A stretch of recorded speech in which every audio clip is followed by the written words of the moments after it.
Je vais insister sur un point. Ce qui est commun à toutes les extrêmes droites de tous les pays, c'est la non-émancipation. Couper les ressources aux associations qui émancipent, détruire l'éducation, détruire les services publics. Et Macron leur a ouvert le chemin. Quelque part, il faut savoir que nous portons, nous, haut et fort, et je dis le mot avec beaucoup d'attention, la laïcité. Nous sommes pour la diversité des croyances, nous sommes pour la diversité des peuples, nous sommes pour le respect de toute cette diversité qui fonde l'humanité. Et quelque part, on vous demande ici de bien le porter haut et fort. Alors je vais reprendre tranquillement ce qu'a fait M. Macron. M. Macron a dissous. Il s'est retrouvé avec une majorité qui n'était pas celle qu'il souhaitait.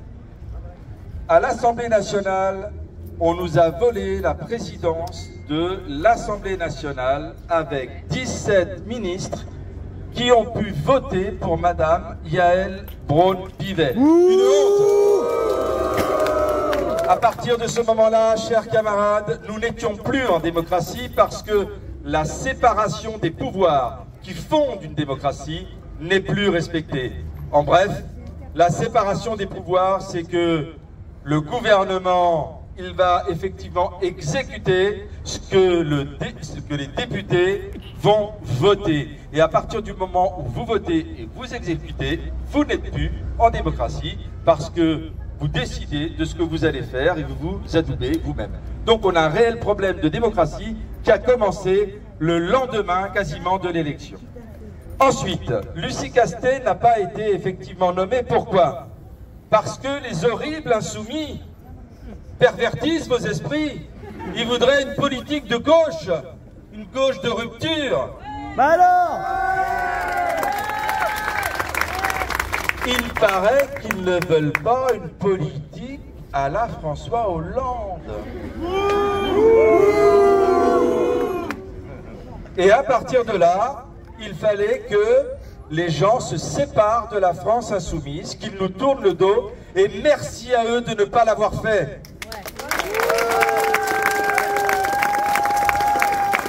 Pour montrer cet artifice, la France insoumise a dit « Ok, on est d'accord, il n'y aura pas de ministre insoumis. » Eh, vous vous êtes battus, on s'est battus, on a vraiment porté cette campagne grâce à vous.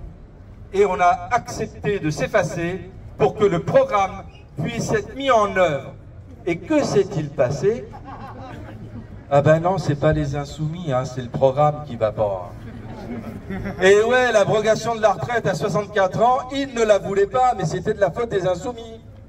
Et quand on a dit, ben on n'y va pas, mais on va quand même faire l'abrogation, ah ben on s'en fout des insoumis qu'ils y soient ou pas. Ben on veut pas l'abrogation. Ce monsieur Macron avait peur d'une chose, c'est qu'en 3 mois, Lucie Castet détricote tout ce qu'il a fait contre le peuple et contre les intérêts du peuple. Et là, effectivement, on a constaté qu'il retardait, et il gouvernait, mesdames et messieurs. Depuis que le gouvernement de Macron, de monsieur Attal, était démissionnaire, 1300 décrets et arrêtés ont été signés qui vous pourrissent la vie.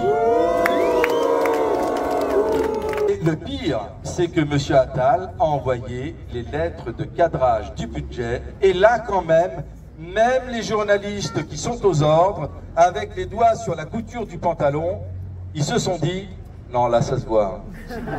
Là, ça se voit vraiment et c'est pas possible. Hein. Donc, ils commencent un petit peu à lâcher Macron et sous la pression de la France insoumise qui lance la procédure de destitution, sous cette pression-là, il nomme Michel Barnier, dont le costard cravate a été très bien décrit, je ne le ferai pas. Donc c'est un monsieur qui est vraiment pro-libéralisme, pro-européen dans le plus mauvais sens du terme, parce que l'Europe a eu quelques belles, je dirais, avancées, mais alors en ce qui concerne le partage des richesses, pas vraiment. Je vais insister, je vais m'arrêter là sur le fait qu'on lance une procédure de destitution. Qu'est-ce que ça veut dire?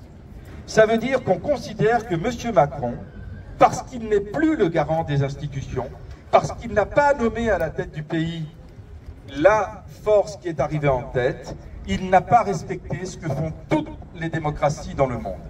Et à partir de là, il s'est mis en marge de la démocratie. Il n'appartient plus à l'arc de la démocratie. Vous pouvez le dire haut et fort. Il y a des mots qu'on ne dira pas, mais on va dire qu'on est passé de la démocratie à un pouvoir autoritaire. Donc la France Insoumise lance cette procédure de destitution. Nous sommes rejoints maintenant par 52% des Français en 8 jours.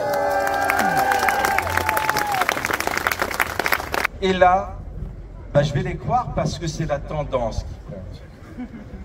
La destitution, 44% il y a une semaine, puis 49% et aujourd'hui 52%. La tendance fait que les gens en ont ras-le-bol de Macron. Alors la destitution, pourquoi elle est possible? Au moins jusqu'à l'hémicycle. Et ça me permettra d'introduire le flyer, puisque après cette réunion, nous allons parcourir l'ensemble de la circonscription pour faire de l'éducation populaire autour de l'article 68. Avec ce gouvernement, au moins, on a revu toute la Constitution, les 49.3, les 49.2, l'article 68. Et l'article 68 dit la chose suivante. Il faut que le bureau de l'Assemblée nationale le mette à l'ordre du jour. Ça tombe bien, quand les macronistes sont allés dormir, on a gagné, nous, Front Populaire, le bureau de l'Assemblée nationale. On est majoritaire. À 4 h du matin, on faisait de la stratégie politique, eux dormaient. Et on est à 12 contre 10, donc on a gagné. Donc, ensuite, ça passe en commission des lois. Et en commission des lois, en général, ce qui se passe, c'est qu'on laisse souvent le Parlement décider, le Parlement parlementer. Donc, si en commission des lois, ça passe, ça arrive au Parlement. Et là, les masques vont tomber. Ceux qui se prétendent dans l'opposition à Macron devront prendre effectivement une décision. Est-ce qu'on vote la destitution ou est-ce qu'on ne la vote pas? Sachez que le député qui est devant vous va la voter, et il la va plutôt 2 fois qu'une, et sans sourciller. Enfin, je donne la fin de l'explication et j'arrête. Ensuite, ça passe au Sénat, et là, ça risque de bloquer ou pas. Si le Sénat décide de la voter, on réunit à Versailles la haute cour de justice de la République, et si la majorité des 2/3 est atteinte, M. Macron est destitué, ce que nous souhaitons. Merci.